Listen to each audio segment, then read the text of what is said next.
الحمد لله رب العالمين. الحمد لله الذي له ملك السماوات والأرض يحيي ويميت وهو على كل شيء قدير. میرے عزیزو، بھائیو اور دوستو، وحی کے ساتھ وحی کو سامنے رکھ کر چلیں تو اس سے کیا ہوتا ہے؟ تو میں قرآن پاک سے انسان کے علاوہ ایک مثال دیتا ہوں. اللہ نے 2 مکھیاں پیدا کی. عربی میں اس کو بھی، یہ بھی حشرات میں سے ہے، وہ بھی حشرات میں سے ہے. تو ہیں دونوں مکھیاں. ایک کا نام عربوں نے نحل رکھا اور ایک کا نام ذباب رکھا. ذباب ایک گندی مکھی، ایک شہد کی مکھی. دونوں مکھیوں کو اللہ نے قرآن میں ذکر فرمایا ہے. یا ایھا الناس ضرب مثل فاستمعوا له ان الذين تدعون من دون الله لن يخلقوا ذبابا ولو اجتمعوا له وان يسلبهم الذباب شيئا لا يستنقذوه منه ضعف الطالب والمطلوب. یہ ہے گندی مکھی. جو اللہ تعالیٰ نے شہد کی مکھی بنائی ہے تو اس کے بارے میں اللہ نے کہا وَأَوْحَى رَبُّكَ إِلَى النَّحْلِ أَنِ اتَّخِذِي مِنَ الْجِبَالِ بُيُوتًا وَمِنَ الشَّجَرِ وَمِمَّا يَعْرِشُونَ ثُمَّ كُلِي مِنْ كُلِّ الثَّمَرَاتِ فَاسْلُكِي سُبُلَ رَبِّكِ ذُلُلًا يَخْرُجُ مِنْ بُطُونِهَا شَرَابٌ مُخْتَلِفٌ أَلْوَانُهُ فِيهِ شِفَاءٌ لِلنَّاسِ. یہ اللہ تعالیٰ نے شہد کی مکھی کا ذکر فرمایا. اب ایک مکھی وحی کو سامنے رکھ کر چلتی اور ایک مکھی وحی کے بغیر چلتی. ان دونوں کا میں تھوڑا سا فرق بتا رہا ہوں.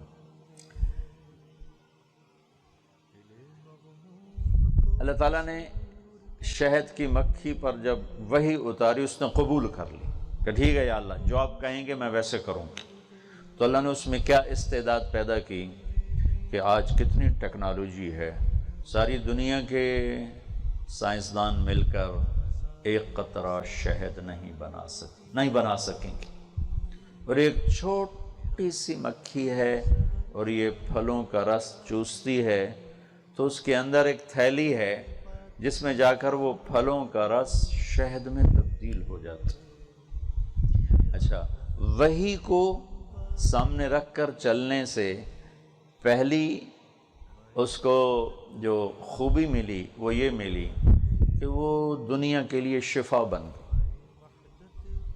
انسانیت کے لیے شفا بن گئی. شفاء للناس.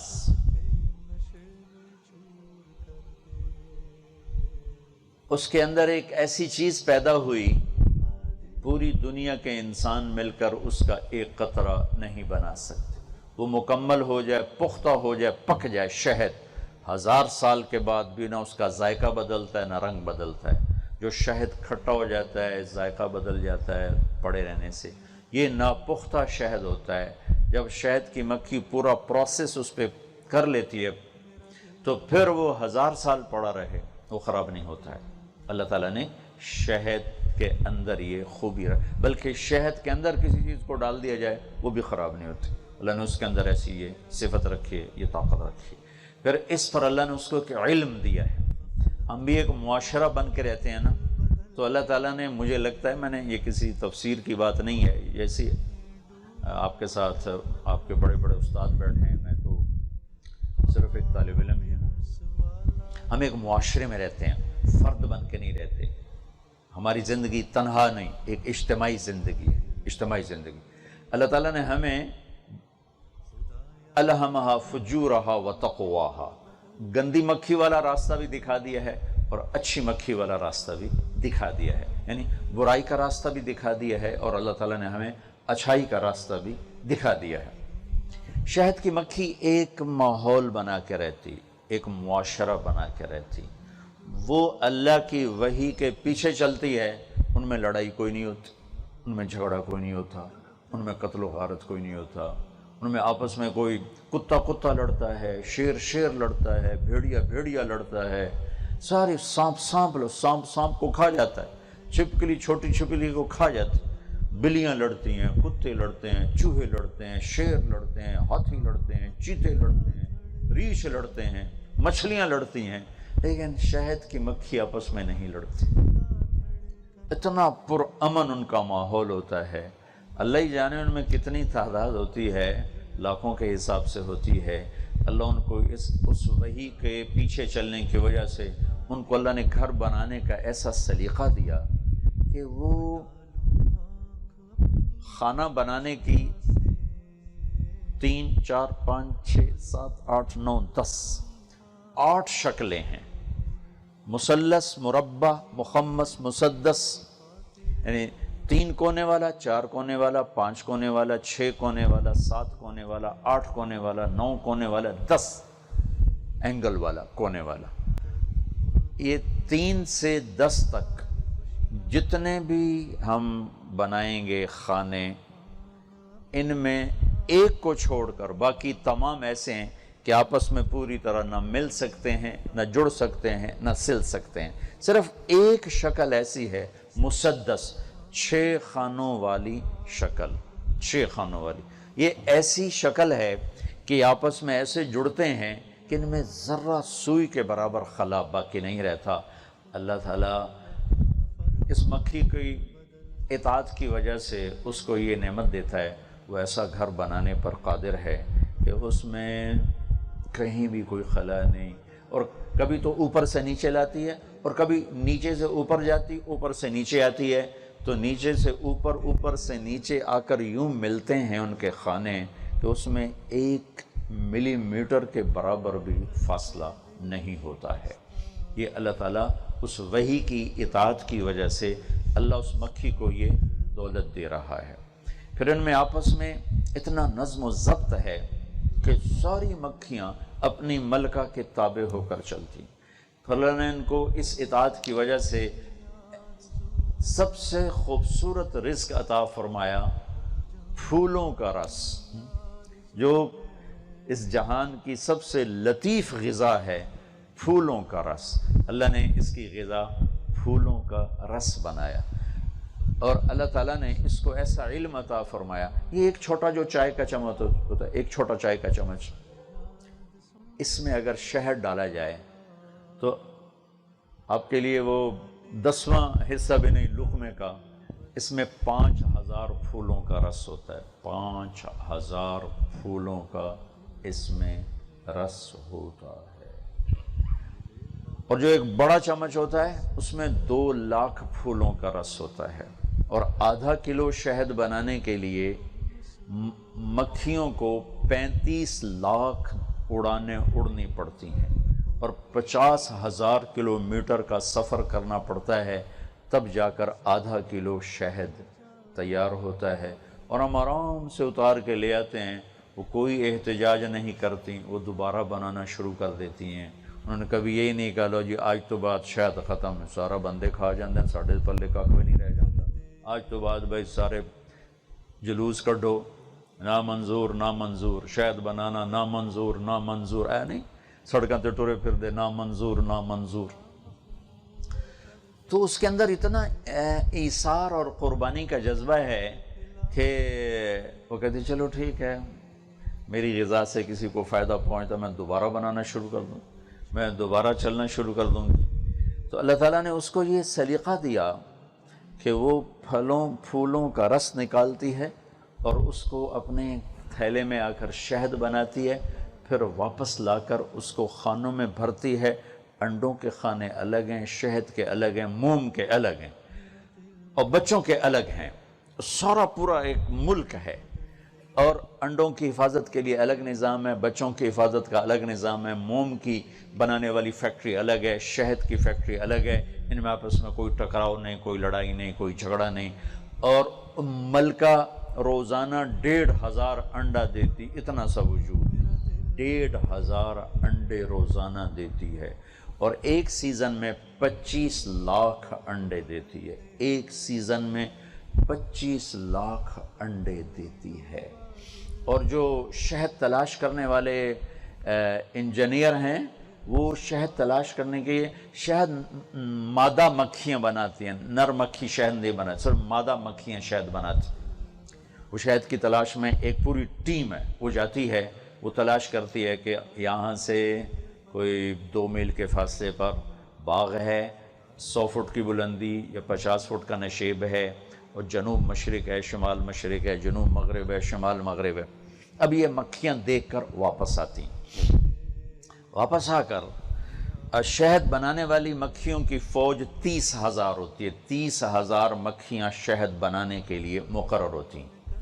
تو یہ مکھیاں جو شہد دیکھ کر آئی ہیں، یہ ان کے طالب علم ہیں 30,000۔ آپ ہمارے طلبہ ہوتے ہو ایک جماعت میں 30۔ یہ شیخ رمزی جیسے استاد آپ کو سبق پڑھا کر کہتے ہیں سمجھے ہو، تو آدھے لم یبج ہوتے ہیں، سر حالات ہاں جی سمجھ گئے۔ پھر وہ دوبارہ سمجھاتے ہیں، ایک بات کو 3 دفعہ سمجھا کر مشکل سے 30 لڑکوں کے ذہن میں شیخ رمزی جیسے استاد بات اتارتے ہیں۔ ان کے سٹوڈنٹ ہیں 30,000، انہیں صرف ایک دفعہ سمجھانا ہے، اور سمجھانا منہ سے بولنا نہیں ہے، 30,000 مکھیوں کے سامنے ایک ڈانس کرنا ہے، یہ 8 کا ہندسہ بنانا ہے، یوں یہ 8 کا ہندسہ شہد کی مکھی بنا رہی اس طرح، اور 30,000 طالب علم اس مکھیوں ان کو دیکھ رہے ہیں، وہ یوں کر رہے ہیں۔ اب یہ کبھی یوں ہوگا، یہ کبھی ایسے ہوگا، یعنی کبھی لمبائی زیادہ، کبھی چوڑائی زیادہ، کبھی گولائی زیادہ، کبھی گولائی کم، کبھی بہت چھوٹی، کبھی یوں بالکل باریک، کبھی تھوڑا سا آگے پھیلا ہوا، کبھی متوسط، اس طرح اس کے مختلف اینگل بنتے ہیں۔ اس 8 کے عدد میں 30,000 طالب علموں کو سارا پتہ چل جاتا ہے کہ شہد کس طرف ہے، سفر کتنا ہے، بلندی کتنی ہے، سمت کیا ہے، کس جہت میں ہے، اور مکھی جو ہوتی ہے یہ ہزاروں لاکھوں خوشبوؤں کو اپنے اندر محفوظ کر لیتی۔ ہم تو 2-3 خوشبوئیں لگائیں تو ایک بن جاتی، 2-3 خوشبوئیں کٹھی لگا دو تو سب مل کر ایک سمیل بن جاتی ہے۔ اور شہد کی مکھی جب ٹریول کر رہی ہے نا، تو جہاں سے گزرتی وہاں کی خوشبو محفوظ کر لیتی، جہاں سے گزرتی وہاں کی خوشبو محفوظ کر لیتی، جدھر سے گزر رہی ہوتی اس میں سے معمولی سے معمولی خوشبو کو بھی یہ سیو کرتی جاتی، سیو کرتی جاتی۔ پھول پر پہنچی، اپنا کام کیا، جب واپس آئی انہیں خوشبوؤں کو ریکال کرتی ہے، جیسے جیسے وہ خوشبوئیں آتی جاتی ہیں وہ آگے بڑھتی جاتی، یہاں تک کہ ٹھیک اپنے ٹھکانے پر پہنچتی ہے۔ اس کے راستے میں کوئی کبھی بھٹکنا نہیں۔ ہاں، آج کی ریسرچ یہ کیجیے، جو موبائل سگنلز ہیں یہ چونکہ اس کا اینٹینا بہت پاورفل ہے، یہ سگنلز کیچ کرتا ہے تو وہ بھٹک جاتی ہیں۔ مکھیوں کو یہ ہمارے موبائل فون بھٹکا رہے ہیں، اور شہروں کا دھواں انہیں بھگا رہا ہے۔ مکھی انتہائی لطیف مزاج اللہ نے اسے بنایا ہے۔ ہمارے بچپن میں جہاں 2-4 لکڑیاں پڑی ہوتی تھیں وہاں شہد کا چھتا لگ جاتا تھا۔ اب باغوں کے باغ، میلوں کے میل، ایک شہد کا چھتا نہیں ہوتا۔ کیوں؟ سپرے کی گندی بو سے شہد کی مکھیاں بھاگ گئی، اور شہر کے دھوئیں سے شہروں سے شہد نکل گیا، اور اس موبائل کی وجہ سے سگنل کا آنا جانا چونکہ بہت زیادہ ہوگا تو ڈی ٹریک ہوتی چلی جا رہی ہیں، تو اپنی خوشبوؤں کو سونگھتی ہوئی واپس اپنے چھتے میں آتی۔ اب آگے وہاں 3-4 کھڑے ہوتے ہیں لیبارٹری اسسٹنٹ، جو ہر مکھی کو دیکھ رہے ہیں، ہر مکھی کو ہم نے بلڈ ٹیسٹ کرانا ہو جی، کل لے جائے جی، پرسوں لے جائے جی، یہ 1 ہفتے بعد رزلٹ آئے گا جی، 10 دن بعد رزلٹ آئے گا، 20 دن بعد رزلٹ آئے گا،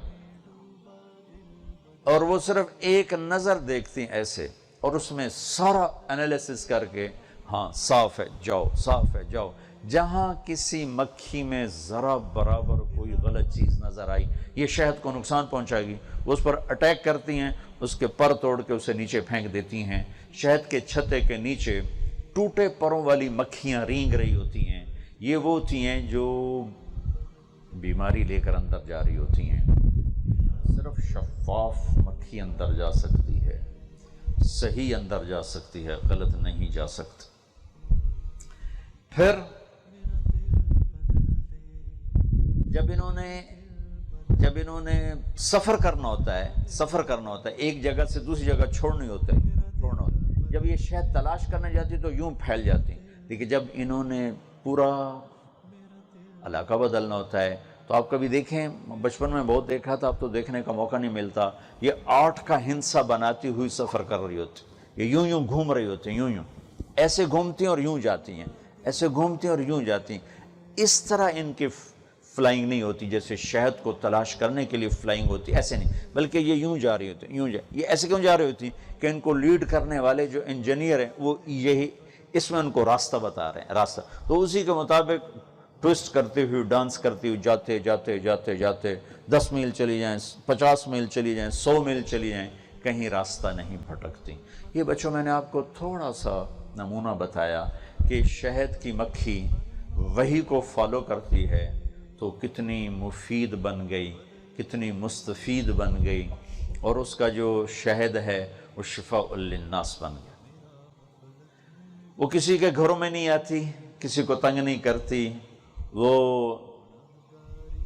ان اتخذی من الجبال بیوتا، وہ پہاڑوں میں، درختوں میں، ومما یعرشون، نباتات میں اپنے گھر بناتی، ہمارے کمروں میں نہیں گھستی، ہمارے برآمدوں میں نہیں گھستی، ہمارے بیڈ روم میں نہیں گھستی، بلکہ ہمیں سکھ پہنچاتی ہے، خود الگ رہتی ہے۔ اب ایک مکھی وہ ہے جو وحی کے تابع نہیں، من موجی ہے، یہ مکھی اجتماعی شکل میں نہیں رہتی، انفرادی زندگی گزارتی ہے، یہ مکھی پھولوں کا رس نہیں چوستی، یہ پاخانے پر بیٹھتی ہے، یہ مکھی صاف پانی نہیں پیتی، یہ گندا پانی پیتی ہے، یہ مکھی چھین کے کھاتی ہے۔ اِن یسلبہم الذباب شیئا، سلب آنکھوں کے سامنے کسی چیز کو چھین لینا، اور سرق چپکے سے چیز اٹھا لینا، سرقہ، سلبہ موجودگی میں چھیننا، موجودگی میں۔ تو اللہ تعالیٰ کیا عجیب لفظ فرما رہا ہے کہ یہ تم ڈاکوؤں کو تو روک لیتے ہو، ایک مکھی روک کے دکھاؤ کہ تمہارے سامنے تمہارے سالن میں سے سرنج بھر کے لے گئی، تمہارے شربت میں سے سرنج بھر کے لے گئی، تمہارے پھلوں میں سے حصہ لے گئی، اور تمہارے سامنے لے گئی، اور تمہاری ہمت نہیں کہ اس کو پکڑ سکو اور اسے تم واپس لے سکو، اسے تم چھین سکو۔ تو جو گندی مکھی ہے وہ کیا کرتی ہے؟ وہ ہم سے چھینتی ہے، ہمارے کمروں میں گھستی ہے، ٹوائلٹ میں گھستی ہے، برآمدے میں گھستی ہے، مسجد میں آتی ہے، سونے نہیں دیتی، بیٹھنے نہیں دیتی۔ 64 میں 5 میں ٹی وی کا افتتاح ہوا، پاکستان ٹی وی کا افتتاح 64 تھا، تو اس کی نا وہ براہ راست نشریات دکھا رہے تھے، تو امیر محمد خان مرحوم جیسا جابر گورنر پاکستان میں کوئی نہیں آیا، دنیا میں کوئی ہوگا، بڑی بڑی مونچھیں، اتنی موٹی آنکھ، سرخ، دیکھ کے ہیبت طاری ہو جاتی۔ سارے پروگرام میں وہ کیمرہ مین بھی کوئی بڑا مزے کا تھا، ایک مکھی اس کے ناک پہ آ کے بیٹھ رہی، اسے ہٹاتا تھا پھر آتی، اسے ہٹاتا ہوا پھر آتی، اور جو مکھی اس پر آتی وہ کیمرہ ادھر لگا دیتا، جو مکھی ہے تو کیمرہ ادھر لگا دیتا۔ سورے لاہور میں میں سینٹرل ماڈل اسکول میں تھا، تو ہمارے ہاسٹل میں ٹی وی آیا، تو اس کی پہلی افتتاحی تقریب ہو رہی تھی، تو محمد خان ساری مجلس میں یوں کرتا رہا، تو ہم بھی ہنس کے ہمارا برا حال کہ ایک دفعہ ابو جعفر منصور نا بیٹھا تھا دربار میں، تو ایک مکھی نے اس کو تنگ کرنا شروع کیا، آخر تنگ آ کر کہنے لگا، امام جعفر صادق رحمت اللہ علیہ بیٹھے تھے، کہنے کہ حضرت یہ اللہ نے مکھی کیوں بنائی؟ تو انہوں نے کہا تیرے جیسوں کا تکبر توڑنے کے لیے بنائی، کہ ایک مکھی تیرے کو نہیں ہٹ دی پئی۔ تو محمد خان مرحوم بیچارہ یوں کرتا رہا۔ تو 2 مکھیاں ہیں میرے بچوں، ایک گندی مکھی، اس نے وحی کو سامنے نہیں رکھا، تو وہ انفرادی زندگی پہ چلی گئی، وہ گندگی پہ چلی گئی، جہاں زیادہ ہوتی ہم ان کو مارنا شروع کرتے ہیں، بھائی سپرے کرو، ابھی آ رہی ہیں تو ہم سپرے لاؤ، بھائی وہ ایک ایسا ہوتا ہے، وہ مارنے والے سٹک ہوتی ہے، آگے اس کے چوکور بنا ہوتا ہے، تو ٹھا مر رہی ہیں، اور شہد کی مکھی کو ہم خود بچا رہے ہوتے ہیں، وہ میں کاٹ کے بھی چلی جائے تو ہم اس کو ہاتھ نہیں لگاتے، ہے شہد دی مکھی ان کی مارنا، اور جو بیچاری ہمیں آ کے تنگ نہ کرے، ویسے کونے میں مارو سپرے ہوتے، وہ وحی کو فالو نہیں کرتی، وہ گندگی پہ پڑتی ہے، وہ انفرادی زندگی گزارتی ہے، وہ مصیبت بنتی ہے، وہ چھین کے کھاتی ہے، وہ چور ڈاکو بنتی ہے۔ یہ میں نے تھوڑا سا آپ کے سامنے دو رخ پیش کیے ہیں۔ یہاں سے میں اپنی اگلی بات آپ سے عرض کرنا چاہتا ہوں۔ ایک وہ ہیں جو وحی کو سامنے رکھ کر چلتے ہیں، وہ شہد کی مکھی کی طرح مفید بھی ہوتے ہیں، مستفید بھی ہوتے ہیں، نفع اٹھانے والے بھی ہوتے ہیں، نفع پہنچانے والے بھی ہوتے ہیں۔ ایک وہ ہیں جو گندی مکھی کی طرح وحی سے انکار کر دیتے ہیں اور اپنی مرضی پر چلتے ہیں، وہ گندگی پر گرتے ہیں، وہ خود گندگی کا ڈھیر ہوتے ہیں اور وہ چھین کے کھاتے ہیں، پھر انہیں اسی طرح مار پڑتی ہے جیسے ہم مکھیوں کو مارتے ہیں۔ فَكُلًّا أَخَذْنَا بِذَنبِهِ أَلَمْ تَرَ كَيْفَ فَعَلَ رَبُّكَ بِعَادٍ إِرَمَ ذَاتِ الْعِمَادِ الَّتِي لَمْ يُخْلَقْ مِثْلُهَا فِي الْبِلَادِ وَثَمُودَ الَّذِينَ جَابُوا الصَّخْرَ بِالْوَادِ وَفِرْعَوْنَ ذِي الْأَوْتَادِ الَّذِينَ طَغَوْا فِي الْبِلَادِ فَأَكْثَرُوا فِيهَا الْفَسَادَ فصب عليهم ربك صوت عذاب ألم تر كيف فعل ربك بأصحاب الفيل ألم يجعل كيدهم في تضليل وكم قسمنا من قرية كانت ظالمة وكأي من قرية عتت عن أمر ربها ورسله فحاسبناها حسابا شديدا وعذبناها عذابا نكرا مكروا مكرا ومكرنا مكرا وهم لا يشعرون فانظر كيف كان عاقبة مكرهم أنا دمرناهم وقومهم أجمعين فتلك بيوتهم خاوية بما ظلموا إن في ذلك لآية لقوم يعلمون وأنجينا الذين آمنوا وكانوا يتقون۔ یہ چند آیات سے میں نے آپ کو مثال دی ہے کہ جو وحی کو سامنے رکھ کر نہیں چلتے وہ گندی مکھی کی طرح ہوتے ہیں، جیسے اس پر سپرے کر کے مارتے ہیں، اس کو ہر طریقے سے مارتے ہیں۔ پھر میرے اللہ کے سامنے یہ لوگ ایک گندی مکھی کی طرح ہوتے ہیں، کبھی زمینوں میں زلزلے آتے ہیں، کبھی ہواؤں کے تیور بدل جاتے ہیں، کبھی موسم پاگل ہو جاتے ہیں، کبھی آسمان کے دہانے کھل جاتے ہیں، کبھی کہیں سے تابڑ توڑ فتنے پڑتے ہیں، تو وہ اس طرح مرتے ہیں جیسے مکھی مرتی ہے۔ آپ وہ خوش قسمت بچے ہو جنہوں نے وحی کو پڑھا ہے، وحی کو پڑھا۔